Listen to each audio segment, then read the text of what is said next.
Percentage and ratio दोनों interconnected है। Ratio भी थोड़ा एकदम simpler concept but very important, कहीं में भी जरूरत पड़ सकती है, कोई भी एग्जांपल में जरूरत पड़ सकती है।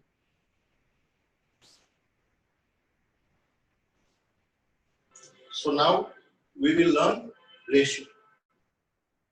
Let us understand the terminologies. Ratio and proportion. What is ratio? What is ratio? Comparison of two constants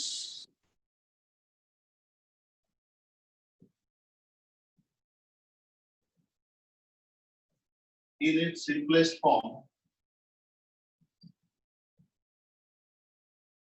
is ratio.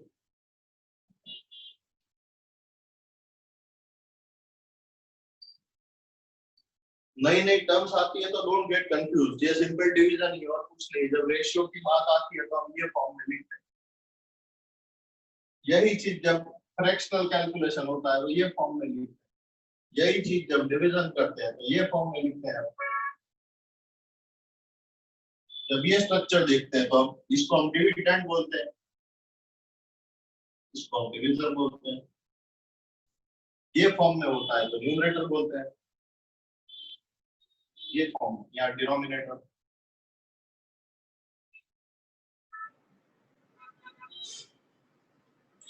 ये फॉर्म में जब होता है A:B रेशियो तो इसको एंटीसीडेंट बोलते हैं, इसको कॉन्सिक्वेंट बोलते हैं।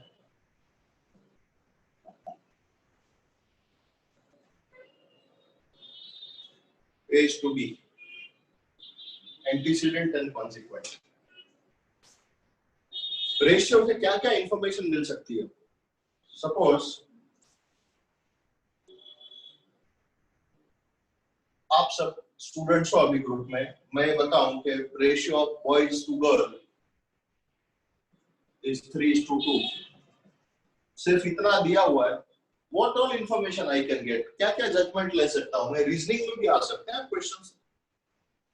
इसके बेस पे से क्या क्या इंफॉर्मेशन निकल सकती है?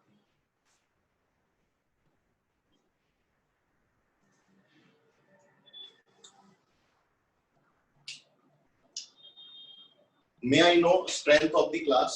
अभी आप टोटल कितने हो रेशियो से पता चल सकता है? नहीं, रेशियो मुझे ये बता सकता है कि number of boys are more than number of girls. एक दूसरा मुझे ये पता चल सकता है at every 3 boy there are 2 girls। ठीक है, सो Beti Bachao. At every 3 boys there are 2 girls। और at every 2 girls there are 3 boys। और क्या इंफॉर्मेशन मिल सकती है मुझे? Same चीज, you can say that of the total strength, number of boys are 3/5। 3/5 of the total strength are boys। ये भी statement दे सकते हैं। 2/5 of the total strength are girls। ये स्टेटमेंट भी हम दे सकते हैं। स्ट्रेंथ नहीं बता सकते। हाँ, कोई आपको सिंपल क्वेश्चन पूछे, which of the following can definitely not be the strength of the class? अगर ऐसा क्वेश्चन आए, 4 ऑप्शन दिए आपको A, B, C, D, which of the following can definitely not be the strength of the class?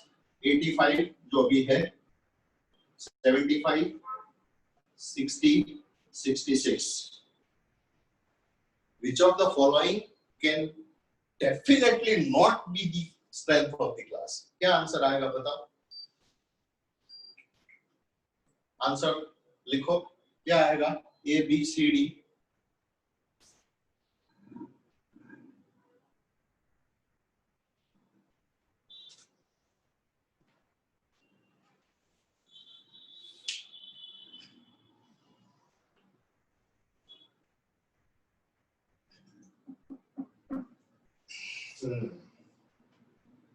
can see very easy and simple response.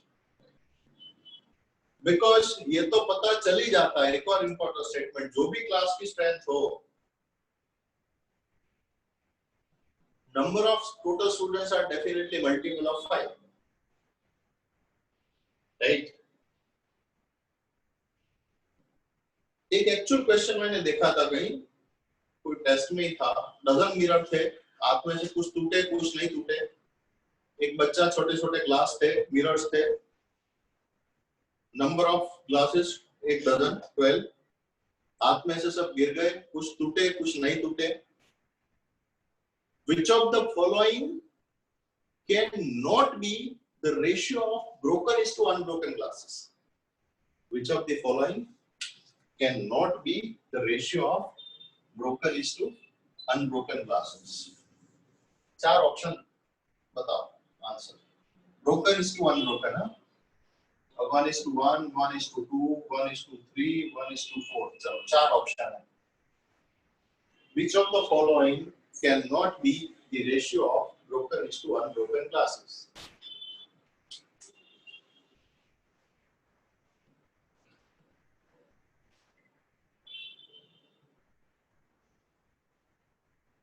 Yes, correct. 1:4. Because total जो है वो 5 है, which is not a factor of 12. बाकी सब definitely it has to be factor of 12. मुझे पता है total 12, तो यहाँ मैं ऐसे भी सोच सकता हूँ. अगले केस में तो क्या स्ट्रेंथ पता नहीं थी, तो 1 and 1 2 is a factor of 12, तो डिवाइड हो सकता है. 1 and 2 3 डिवाइड हो सकता है. 1 and 3 4, yes, it's a factor of 12. 1 and 4 5 is not a factor of 12, right? So ratio of comparison of two constants in its simplest form. Simplest form, 4:6 को हम ratio नहीं बोल सकते. Clear? 4:6 ratio नहीं है. Ratio is 2:3.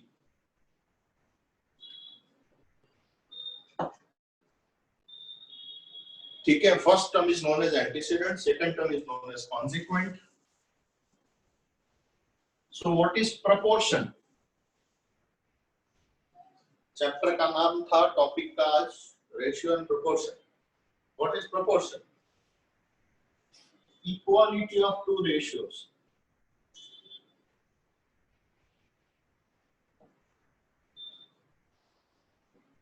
Is proportion. A is to B. Proportion होता है तो 4 डॉट करते हैं. C is to D. Equality of two ratios is known as proportion.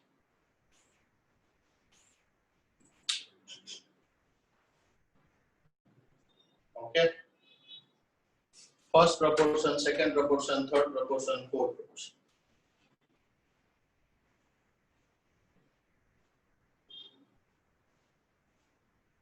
Same चीज ऐसे भी लिख सकते हो.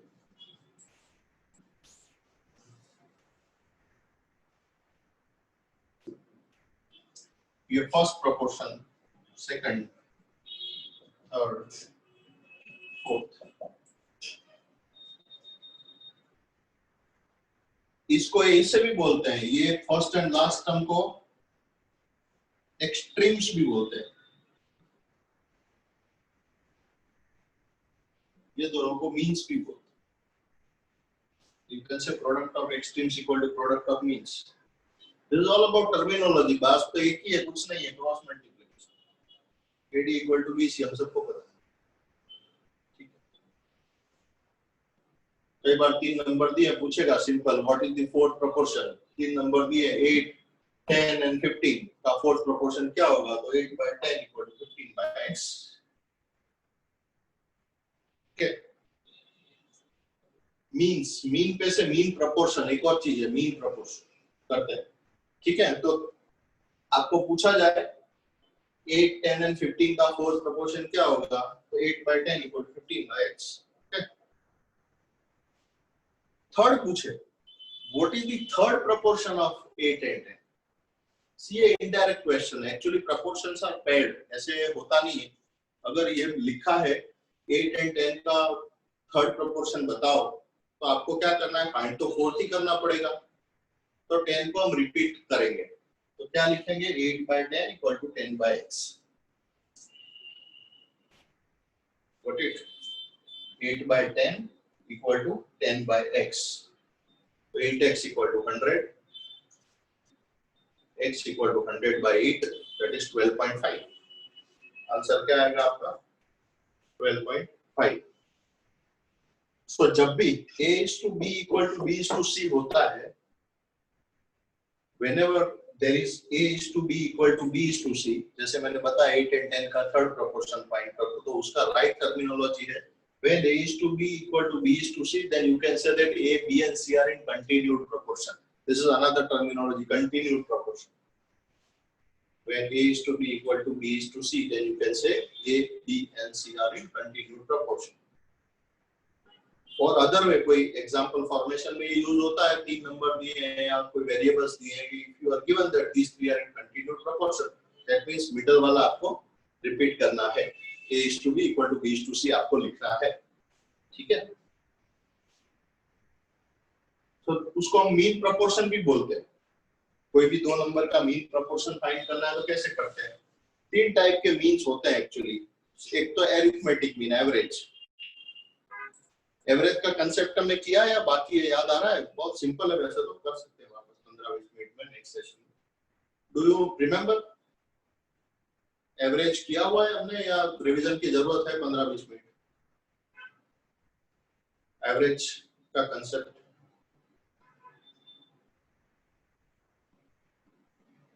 रिप्लाई देना, I will see in chat box. तीन टाइप के मीन, मैं वापस आ रहा हूं मीन पे. रेशियो के डेफिनेशन, प्रोपोर्शन एंड रेशियो का अंडरस्टैंडिंग. मीन प्रोपोर्शन, कोई भी आपको दो नंबर दिया हुआ है उसका आपको मीन प्रोपोर्शन फाइंड करना है डायरेक्ट. सपोज 16 एंड 9 का मीन प्रोपोर्शन क्या होगा? What is the mean proportion of 16 and 9? मैं इसको कनेक्ट कर रहा हूँ. when a is to b equal to b is to c दिया हुआ है तो a b c मतलब a upon b equal to b upon c, ठीक है? b square equal to ac, इसी को हम मीन प्रोपोर्शन भी बोलते हैं. b is nothing but a mean proportion of a and c.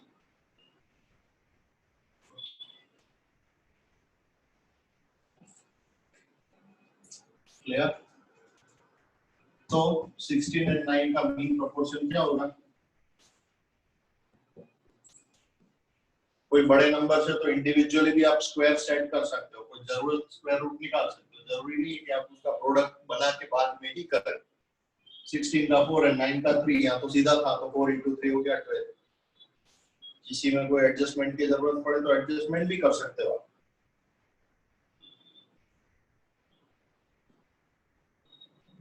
आपको बोला जाए कि 512 और 50 का क्या होगा मीन प्रोपोर्शन,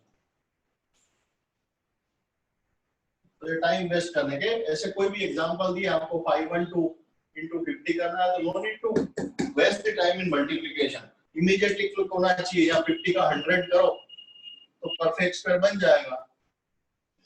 और यहाँ 256 करो, देखो आराम से काम हो गया. ये 16 है और ये 10 है. आंसर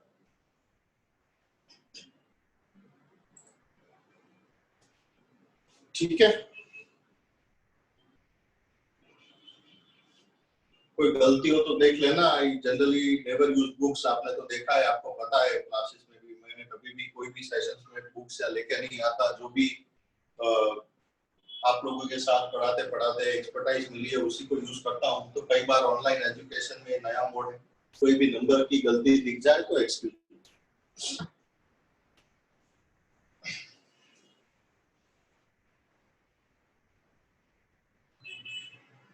ठीक है.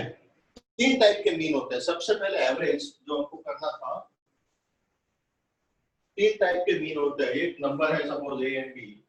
एक तो एरिथमेटिक मीन जिसको हम एवरेज बोलते हैं. जब प्रोग्रेशन का चैप्टर आएगा तब ये सब टर्म्स वापस रिकलेक्ट होगी, मैं याद करवाऊंगा. तो हम क्या लिखेंगे? a plus b by 2. ये अभी जो हमने किया मीन प्रोपोर्शन, उसको ज्योमेट्रिक मीन, और तीसरा कौन सा है? तीन टाइप के मीन होते हैं, arithmetic mean, geometric mean and harmonic. कहाँ यूज होता है हम देखेंगे. ज्योमेट्रिक मीन मींस रूट ए, जो हमने अभी किया उसको मीन प्रोपोर्शन भी बोलते हैं. और तीसरा है harmonic mean.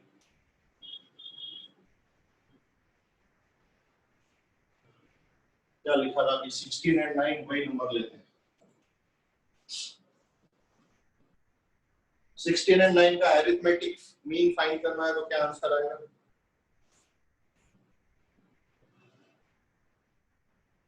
Very easy, 16 plus 9 by 2, 12.5।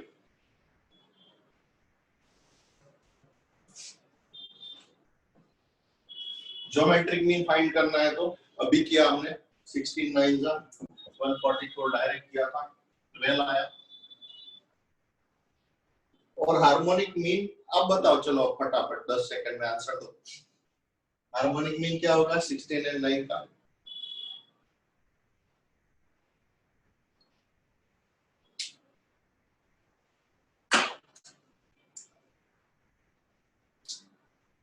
बोलो फटाफट, किसी का आंसर नहीं अभी तक। कैलकुलेशन, बी फास्ट, यही तो अचीव करना है।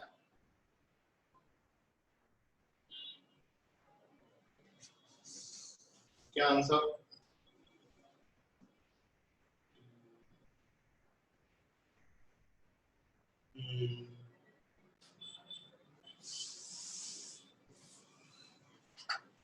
नहीं नहीं नहीं नहीं नहीं नहीं नहीं आ रहा है करेक्ट। चलो आंसर तो दे रहे हो सब, सचिन, निपुण, वत्सल, हर्ष, यस करेक्ट। हर्ष करेक्ट है आपका आंसर, ठीक है। 2ab upon a plus b करना है, 16 into 9, ठीक है। तो ये 288, 144 into 2 upon 25।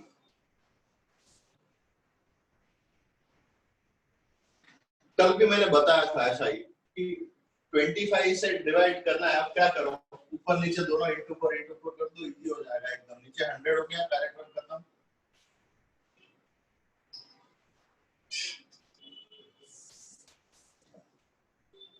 So answer is 11.52।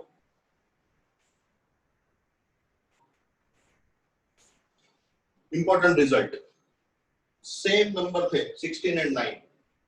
For any two numbers, if they are not equal, for any two unequal numbers, always, this is always true।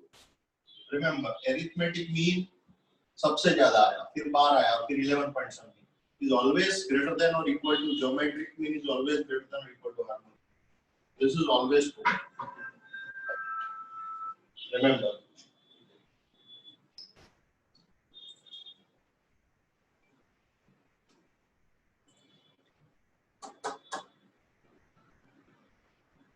इसका तो हम एवरेज स्टैटिस्टिक्स में यूज करते हैं और भी करेंगे। मुझे याद नहीं आ रहा एवरेज का हमने किया था कि नहीं, जस्ट मुझे एक बार रिकलेक्ट करना पड़ेगा। I will check with madam also. Geometric mean हम ratio proportion, mean proportion use कर रहे हैं, जिसकी बदौलत ये हुआ। Harmonic mean means fluctuating regularly और इरेगुलरली। इसका यूज कहाँ होगा?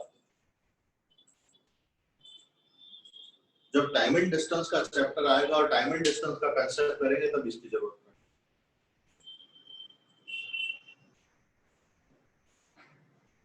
Two boys are running.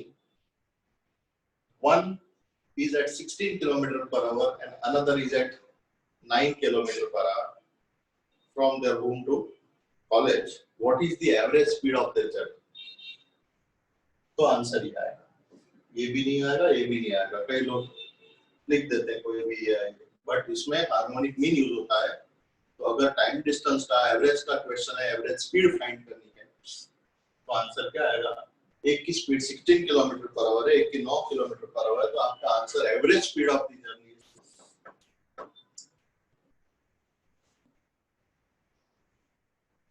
तो दो लोग अलग अलग जा रहे हैं, या तो एक ही आदमी के लिए बोल सकते हैं कि भाई स्कूल से कॉलेज, अरे सॉरी घर से कॉलेज गया ये स्पीड से, वापस वही बंदा रिटर्न ये स्पीड से हो रहा है, तो टोटल डबल डिस्टेंस जो हो रहा है, what is the average speed of the journey? तो ये आंसर यही आएगा। So this was about arithmetic mean, geometric mean, harmonic mean. This you remember.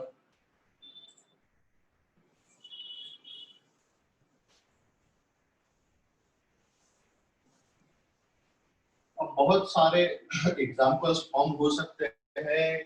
Equality of ratios, comparison of two ratios. आपको दिया है A is to B, 1 is to 2, B is to C, 3 is to 4, C is to D, 5 is to 6.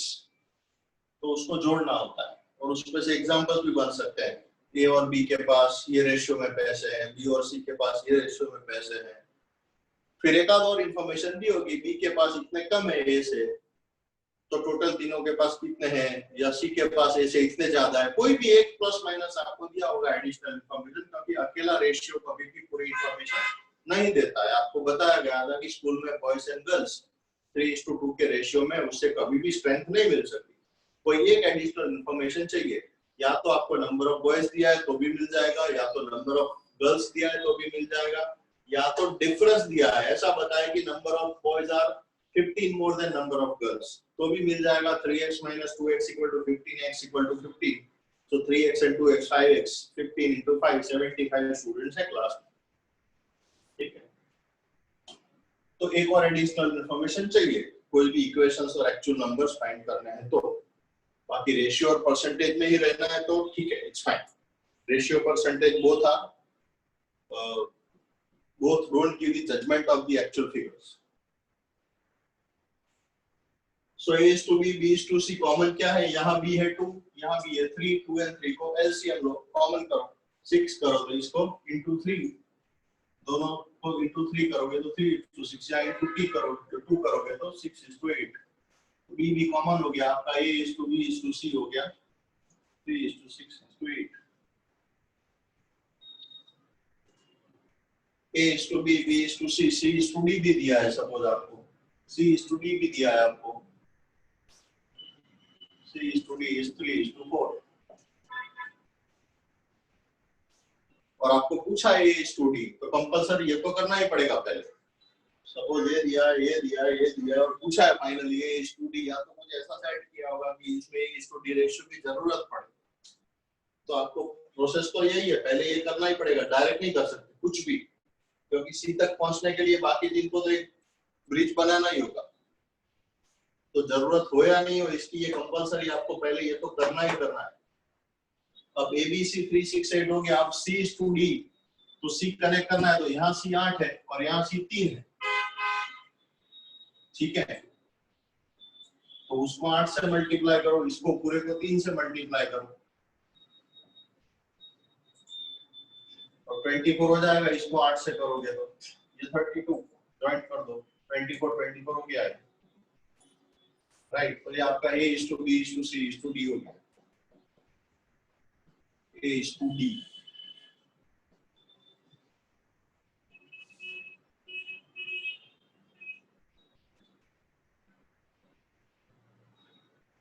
ठीक है,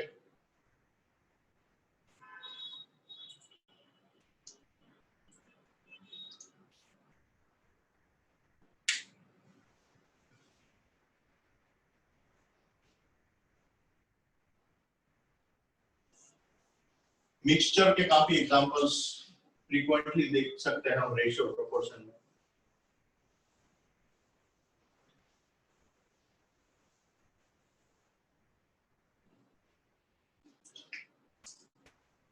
mixtures,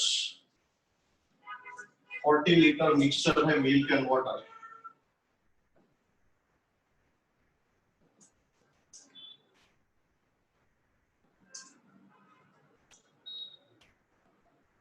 four is to 1 के ratio में milk and water.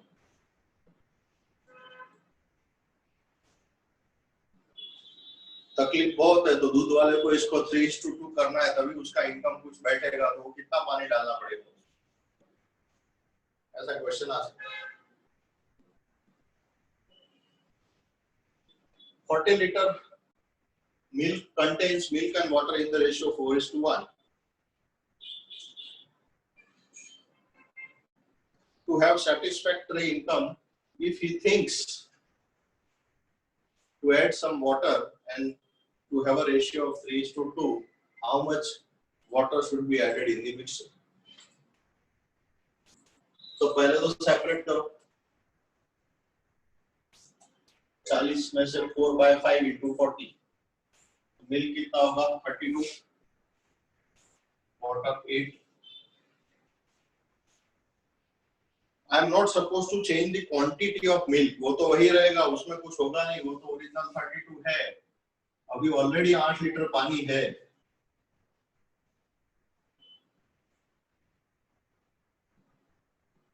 अभी already 8 litre पानी है, कितना और डालेगा अब रेशियो ध्यान रखना. उल्टा कई बार जल्दी में उल्टा लिख देते, यहाँ मिल्क है तो ऊपर मिल्क का ही प्रोपोर्शन आना चाहिए. क्या बोला था मैंने? रेशियो आंसर क्या था? 2:3, 3:2, कुछ भी. Don't focus on the figures, I am just showing you the methodology. अगर ऐसा क्वेश्चन है 32 लीटर मिल्क है, कितना पानी ऐड करना है x litre to maintain the ratio of 3:2 या 2:3, जो भी बोला है वो फाइनल लिखते हैं. सपोज यहाँ 2:3 लिया, ठीक है. अगर मैंने ये सेट किया, ये रखते हैं 2:3 final. Question I repeat, in the 40 liter mixture of milk and water is in the ratio 4:1. If the milkman wants the ratio of milk and water in 2:3, then how much quantity of water is to be added? Yeah, a question हो. Again, एक तरीका cross करके solve करो, यहाँ तो easy number है तो doesn't make sense, but generally हो सके उतना सिंप्लीफाई करते जाओ. जैसे यहाँ मैंने इजीली कन्वीनियंटली नंबर लिया है ताकि आप कैंसिल कर सको, ठीक है. ऊपर ऊपर बीच में न्यूमरेटर कैंसिल हो जाएगा, ठीक है. सीधा ये 48 हो गया. 8 + x = 48, तो x = 40.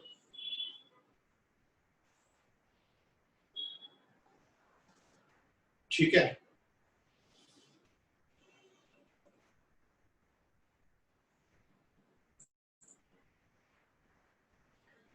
इन शॉर्ट, कोई भी लिक्विड हो, दो लिक्विड का मिक्सचर है, पानी है, ऑयल है, कुछ भी, तो आप ये ध्यान रखना मुझे x किसका ऐड करना है, किसमें ऐड करना है. कई बार दोनों में +x करना पड़ेगा. कई में एक में से 4 लीटर दूध घर के लिए निकाल लिया पहले, समझना. कुछ भी बना सकते हैं कि भाई 2 लीटर घर के लिए निकाल लिया और बाकी में फिर बाद में पानी डाला. तो यहाँ 32 - 2 नंबर वेरिएबल्स कुछ भी हो सकता है. I am just giving you examples. 32 - 2 करके फिर यहाँ +x होगा.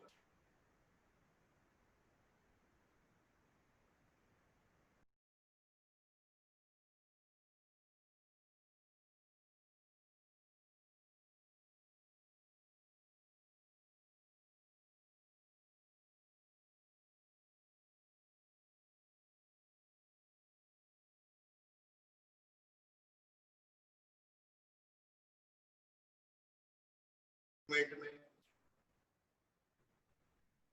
और इतने % डेथ रेशियो कम हुआ है.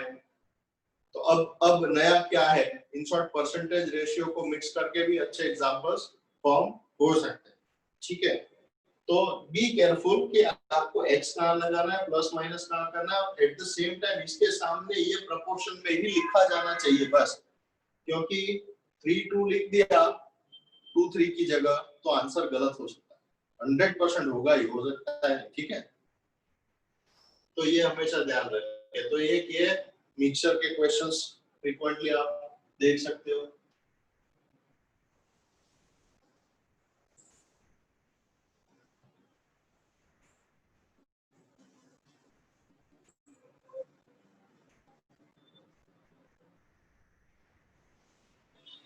नंबर ऑफ पॉइंट्स के क्वेश्चंस भी आ सकते हैं.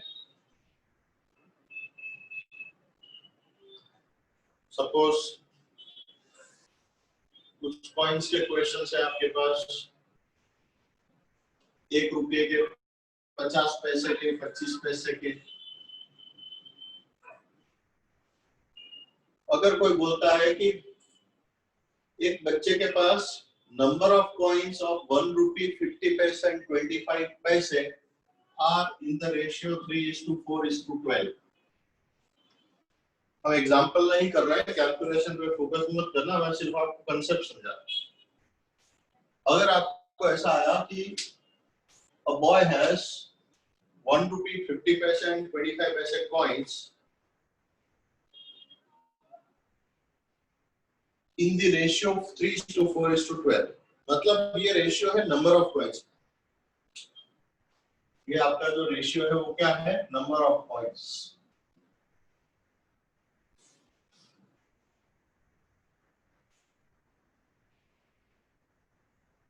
क्वेश्चन ऐसा आएगा कि कुल मिला के उसकी वैल्यू इतने रुपए बनती है, तो उसके पास 25 पैसे के कॉइन थी।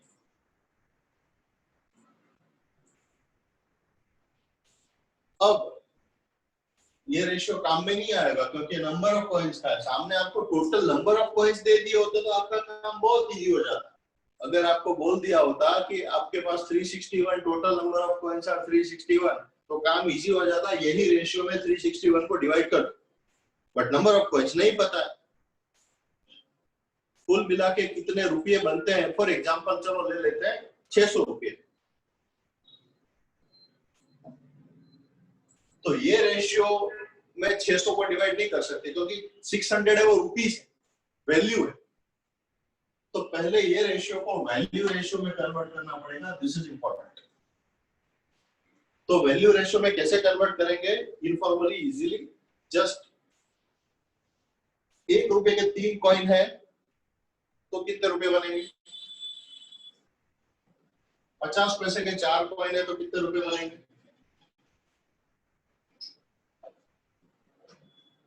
25 पैसे के 12 कॉइन है तो कितने रुपए बनेंगे?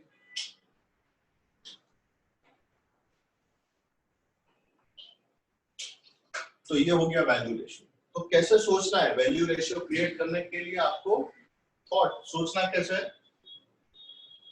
3 कॉइन है, नंबर ऑफ कॉइन दिया है 1 रुपए के, तो कितने रुपए बने? 4 कॉइन है 50 पैसे के, 12 कॉइन है 25। ठीक है, अब इसको आप डिवाइड कर सकते हो 600। अभी आपके लिए परफेक्ट रेशियो हो गया 600 के डिवीजन के लिए।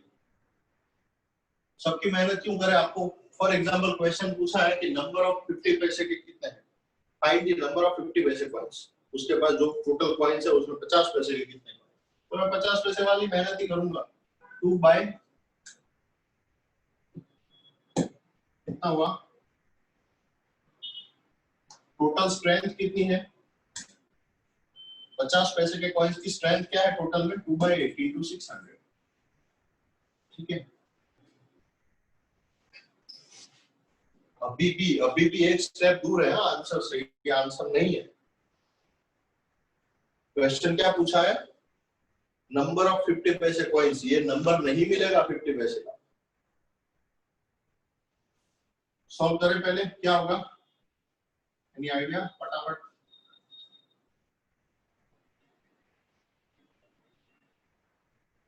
ठीक है, तो ये 150 क्या है? ये 150 आया वो क्या है? कई बार ओवर एंथुसियास्टिक हो जाते हैं तो 150 ऑप्शन में पहला ही होता है, लिख के आ जाते हैं। मैंने तो सही किया है। आपको पूछा है नंबर ऑफ 50 पैसे कॉइन्स, 600 रुपये थे। ये 150 ये है कि टोटल 600 रुपये में से 50 पैसे के कॉइन से कितने रुपए बने? टोटल 600 रुपीस में से 50 पैसे के कॉइन से कितने रुपए बने? 150। आपको कॉइन पूछा, 1 रुपया बनाने के लिए 50 पैसे के कितने कॉइन चाहिए? 2। तो 150 रुपये अगर 50 पैसे के कॉइन से बने, मतलब 50 पैसे के कॉइन कितने होंगे? इंटू 2। अगर ये 25 पैसे के लिए केस होता तो इंटू 4। ठीक है, of course it not this ratio. So answer is 300। 50 पैसे के 300 कॉइन। ठीक है, समझ में आया?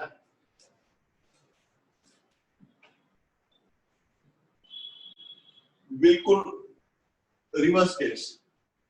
वैल्यू रेशियो दे दिया, नंबर ऑफ कॉइन्स फाइंड कर। यही एग्जांपल सपोज लेते हैं कि कोई भी आपको वैल्यू रेशियो दे दिया है,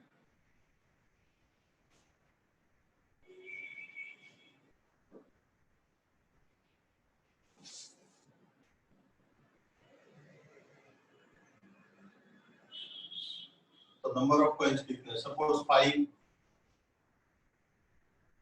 4 and 3, something like this.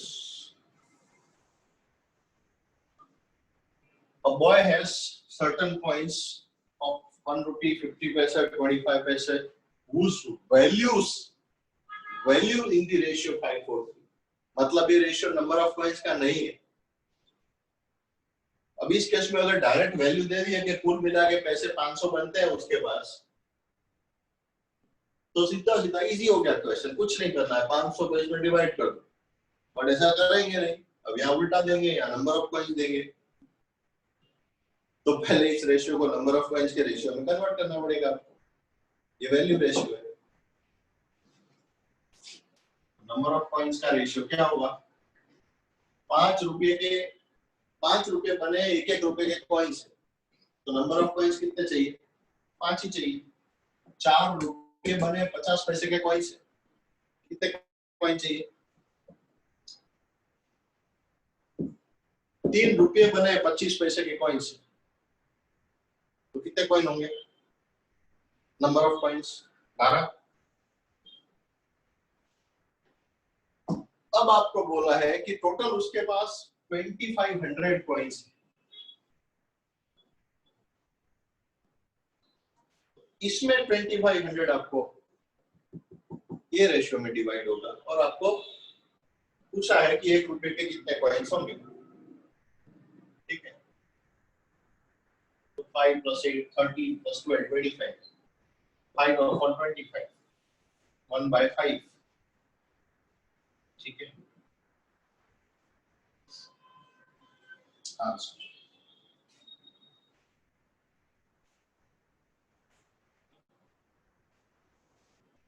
ठीक है। So this was the concept of ratio. अच्छी तरह से आई होप आपने समझा है कंसेप्ट परसेंटेज का, रेशियो का, दोनों हैवी है।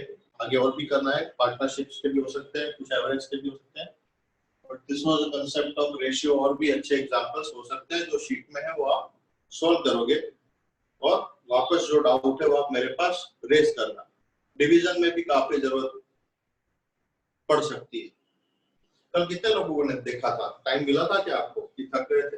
मैंने बोला था मेरे कुछ छोटे छोटे वीडियो यूट्यूब के चैनल पे पड़े हुए हैं, तो आप देख लेना। तो जो ऑलरेडी हम कर चुके हैं, तो काफी आपको हेल्प मिल जाएगी। Number of factors, judging square root of the number, HCF, LCM, divisibility rules. कितने लोगों ने देखा था? कल भूल गए, आज देख लेना वापस। चैनल की लिंक मैं डाल रहा हूँ चैट बॉक्स में, एक बार जरूर सुन लेना। ये वीकेंड में भी आप सुन लेना, तो काफी आपको मोटिवेशन भी मिलेगा और क्लैरिटी भी आ जाएगी आगे के जो बाकी है वो टॉपिक्स, राइट। तो मैं आपको लिंक डाल रहा हूँ, मेरी यूट्यूब पे वो वीडियो